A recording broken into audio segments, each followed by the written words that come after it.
Bago nga tayo magsimula, isang malaking shoutout kay Mario Martir, Teodoro Alonso, Ralph Magno, Belo Joco, Ronald Berbosidad, Edmond Cubal Shopnet.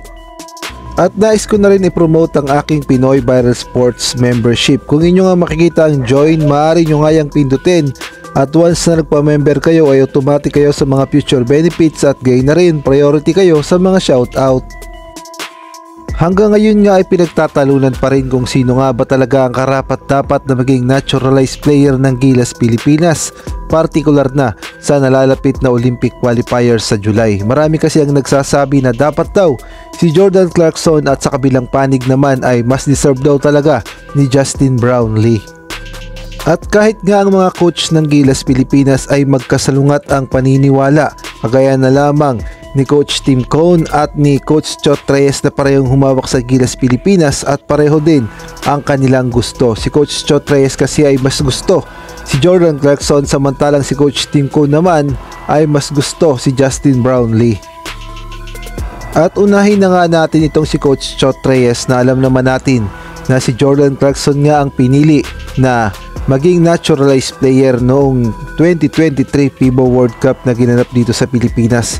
Marami daw kasing nakita itong si Coach Chot Reyes na kwalifikasyon dito kay Jordan Clarkson, kaya naman siya daw talaga ang fit na maging naturalized player ng Gilas Pilipinas sa FIBA World Cup. Unang-una na nga na binabanggit ni Coach Chot Reyes na ito nga si Jordan Clarkson ay legit NBA player. At bukod pa doon, ito nga daw si Jordan Clarkson ay may kakayahang umiscore ng 30, 40 pataas. Ito nga daw ang tinatawag na scoring machine sa Gilas Pilipinas. Ayan nga daw ang abilidad ni Jordan Clarkson na wala nga daw si Justin Brownlee. At bukod pa nga sa scoring machine nga daw itong si Jordan Clarkson nung nakaraang FIBA World Cup ay kayang-kaya daw nito na magpalit-palit ng posisyon. Ay na rin mismo kay Coach Chot Reyes, si Jordan Clarkson daw kasi ay kayang mag-1, mag-2, mag-3 o ang ibig sabihin ay kayang mag-point guard, kayang mag-shooting guard at gayon na rin kayang mag-small forward. Samantalang si Justin Brownlee naman daw ay pang 4 lamang, o sinasabi nga ni Coach Chot Reyes ay pang forward lamang itong si Justin Brownlee.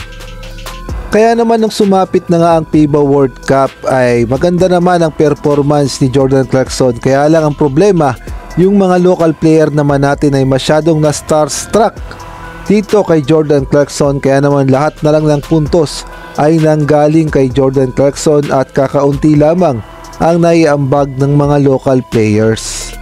At ang lahat nga ng aking sinabi ay na rin mismo sa naging report ng Spin.ph kung atin ngang babalikan noong taong 2023 sa FIBA World Cup.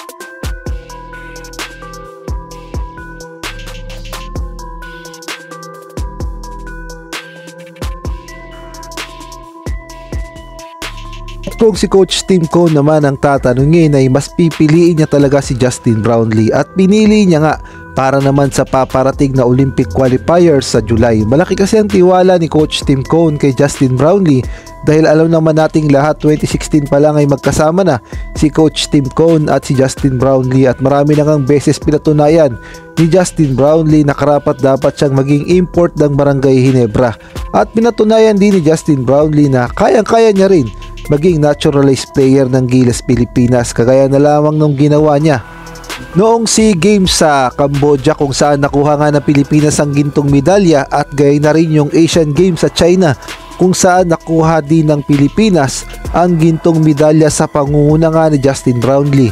At ito lang, kakatapos nga lang ng FIBA Asia Cup ay na 2-0 nga tayo at sa pangunguna rin niya ng ating naturalized player na si Justin Brownlee. Ang sabi pa nga ni Coach Tim Cone, kapag kasama mo si Justin Brownlee, hindi lang si Justin Brownlee ang gagaling, pati yung mga kapwa niya player ay pinapagaling niya.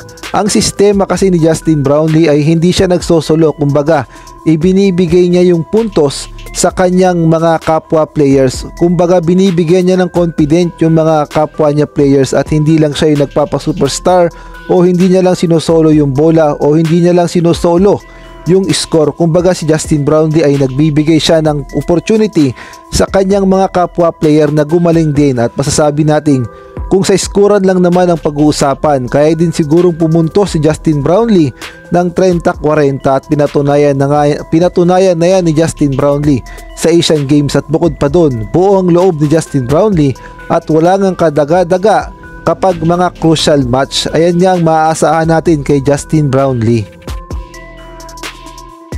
At kung kayo naman ang tatanungin, sino sa tingin nyo ang karapat-dapat sa Olympic qualifier, si Jordan Clarkson o si Justin Brownlee? Maaari kayong magkomento dyan sa comment section sa aking comment box.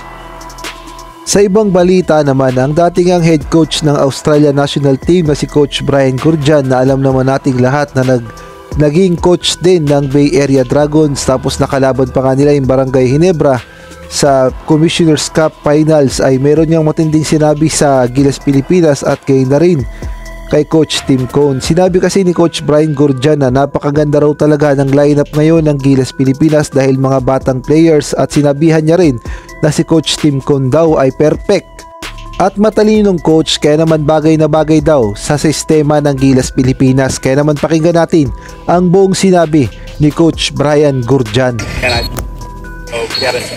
To play with us. Yes. So there's some new, young, exciting players to enter into the Philippines team, and I think Tim Cone's the perfect coach for the future of Philippines basketball. He's been there.